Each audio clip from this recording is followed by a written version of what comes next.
Salut tout le monde, bienvenue sur la chaîne Little Mécanique. Bon, j'ai un pote qui m'a ramené encore une de ses machines, un taille A, un HS 81R, donc plutôt un gros taille A, assez puissant. Donc voilà, un taille A un peu plus sophistiqué que mon petit HS 45.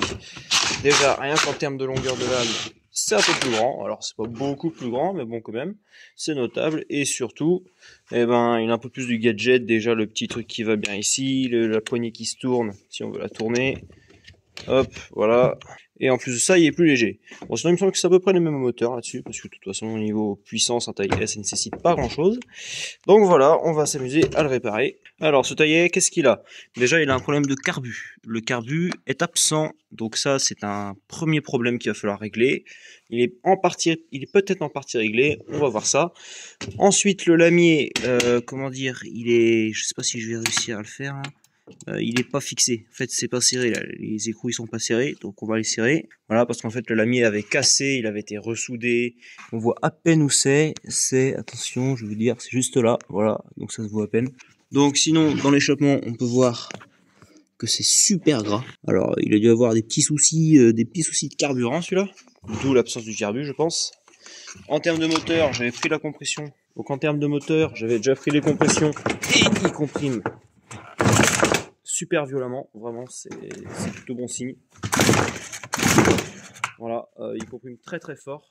Donc le moteur là-dessus, il n'y a pas de souci, il est nickel. Il a de l'allumage, ça c'est nickel aussi. Il est plutôt, bon, ça va en termes d'état, hein. Pour ça il est plutôt en bon état. Voilà, de l'autre côté il est comme ça. Franchement ça va, plutôt propre. Alors vous allez me dire, mais il est pas complet en taille. Et bah effectivement, j'ai ce magnifique carton avec du bazar, notamment les capots, enfin le capot qui va juste là et le support de carbu. J'ai pas le carbu d'origine, j'ai un carbu Amazon qui semble convenir. On va tester avec ça déjà. Déjà on va voir s'il va. Et qu'est-ce que j'ai d'autre? Je dois avoir les vis de fixation qui sont en pagaille là-dedans. Et voilà, ce sera déjà pas mal pour le tour du propriétaire. Voilà, donc comment que c'est censé se monter d'origine? À mon avis, on a d'abord donc d'ailleurs, le filtre air est ici. L'extérieur est en bon état, l'intérieur est en bon état, l'extérieur, la mousse commence à être morte. Mais bon, ça peut le faire. Donc, le carbu, je pense qu'il va comme ceci. Voilà. Avec ici, donc, de quoi mettre cette durite là et l'autre au-dessus ici. Voilà. Bon, je ne les mets pas parce qu'on va d'abord vérifier le carbu. Ensuite, on doit avoir ça qui vient se mettre comme ça vers l'arrière, je pense. C'est ce qui me semble le plus logique.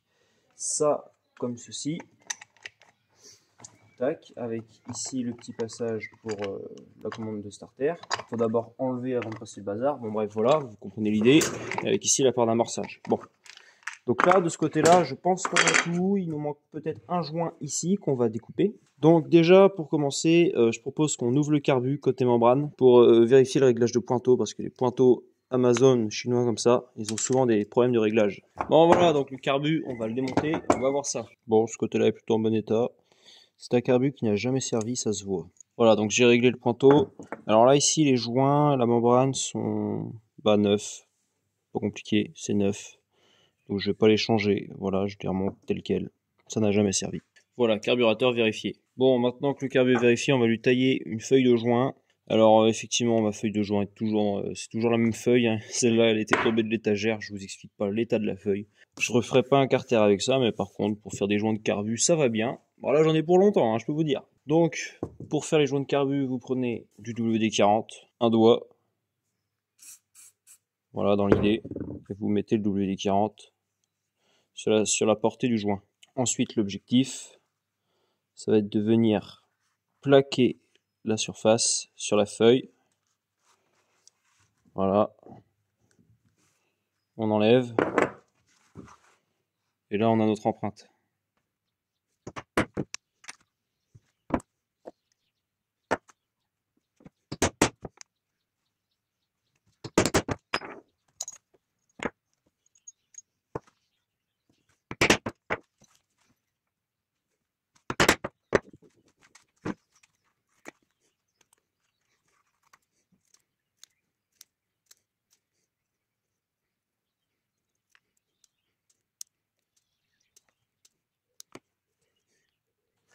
Bon voilà, le joint est taillé. Alors il est pas trop mal. Voilà comment que ça donne. Bon alors le piston a quelques légères traces de rayures. Le conduit est propre. Ça c'est une bonne chose. Donc on va lui mettre de l'huile un petit peu pour qu'il puisse respirer le bazar. Enfin de l'huile, je vais lui mettre du WD-40 parce que la flemme de lui mettre de l'huile.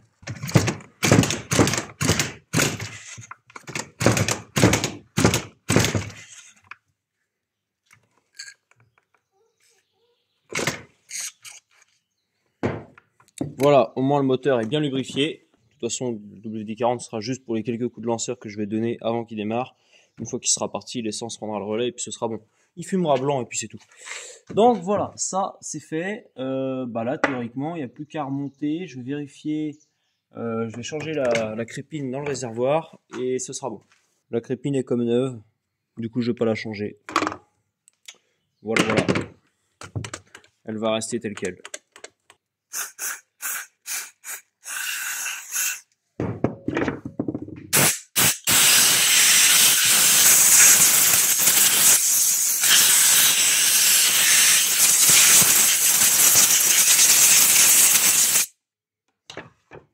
Voilà, ce sera bien mieux.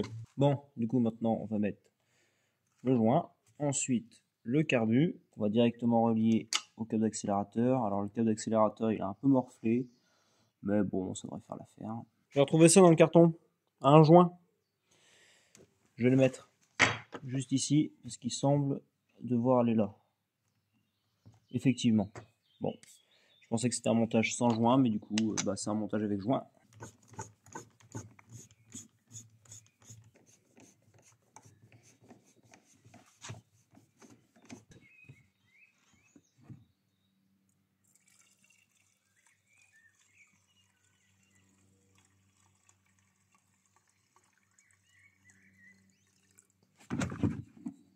Donc à savoir que sur les tailles A, il y a un couple de serrage à respecter.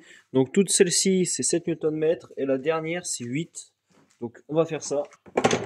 Donc pour ça, on sort la petite clé dynamométrique. On la met à 5. À 5 plus 2, donc 7. Et puis pour la suite, il n'y a plus qu'à. On va commencer par la première.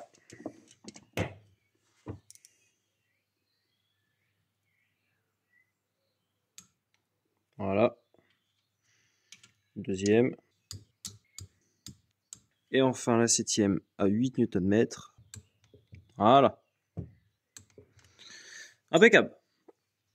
Bon là au moins on peut pas dire que c'est pas comme d'origine, c'est sur la documentation style de cette machine. Donc il n'y a pas de souci. Et bien sûr la clé dynamométrique. Ensuite on la remet à 0. Voilà, on la remet à 0. Et comme ça c'est nickel. Pour ceux qui demanderaient qu'est-ce que j'utilise, je me suis acheté ça l'autre jour sur Amazon. J'en cherchais une pas trop grosse, donc elle fait 5,60 Nm. Les avis sont bons, c'est sur Amazon. Voilà, une Vampo. Bon on va voir si ça démarre. Déjà, est-ce que la pompe fonctionne? Eh bien non, déjà la poire d'amorçage n'amorce pas. Bon, premier problème, on redémonte. Alors, c'est embêtant car je n'arrive pas à amorcer le carburateur. Pourtant, l'essence arrive bien jusqu'au carbu. Je vais redémonter ce truc-là. Excellente nouvelle, l'essence arrive dans le carbu.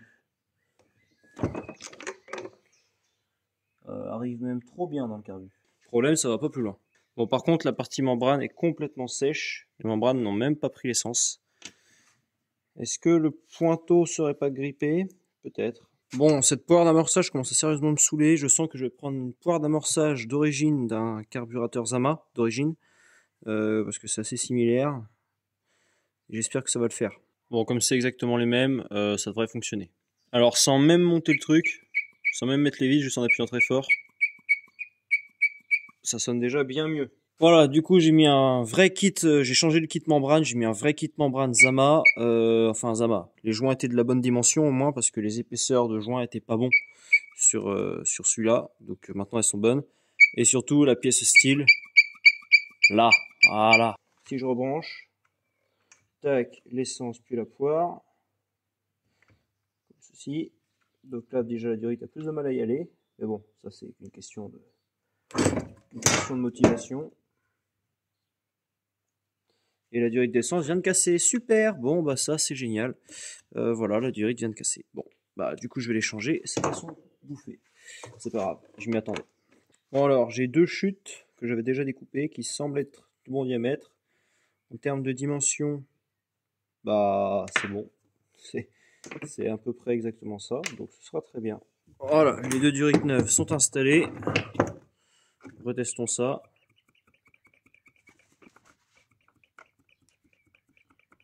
Bon alors, vu que ça refuse de pomper, malgré tout, je comprends pas trop pourquoi d'ailleurs. Je vais essayer comme ça. Donc, je vais juste mettre les écrous sur le carbu direct. Et on va bien voir si ça fait quelque chose.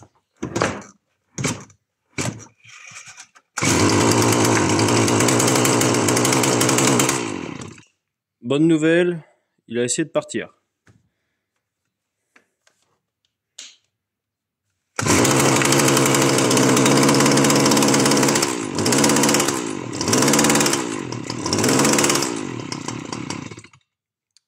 Mauvaise nouvelle, le lamier est bloqué. J'avais remarqué ça quand je l'ai resserré. Vers la fin ici, il n'est pas totalement droit. C'est peut-être ça le problème. Alors, qu'en déduire? Le moteur est bon, le lamier est full camp et j'ai toujours pas le bon carbu. C'est génial.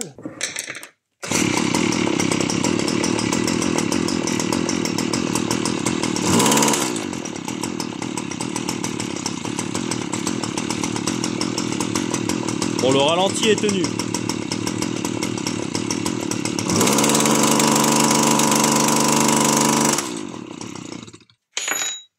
Bon, j'ai desserré un peu le bout du lamier. Ça doit être parce qu'il avait été ressoudé. Du coup, la soudure doit être un peu... Ça a dû voiler le truc et ça marche plus.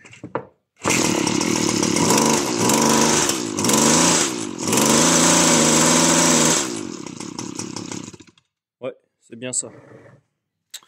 Le bout du lamier est voilé. Bon, je pense que ce sera tout pour cette fois-ci. Donc, faut changer le carbu avec un vrai carbu de préférence. Et faut retordre, soit détordre, mais bon, vu que c'est de l'acier un peu trempé, je pense que ça va péter. Soit changer une partie du lamier. Donc, à mon avis, il y en a pour un petit peu dessous. Donc, je vais dire ça à son proprio. Et puis, bah, voilà, je pense que ce sera tout pour aujourd'hui. Donc, j'espère que la vidéo vous aura plu. A plus tout le monde, c'était Petite Mécanique.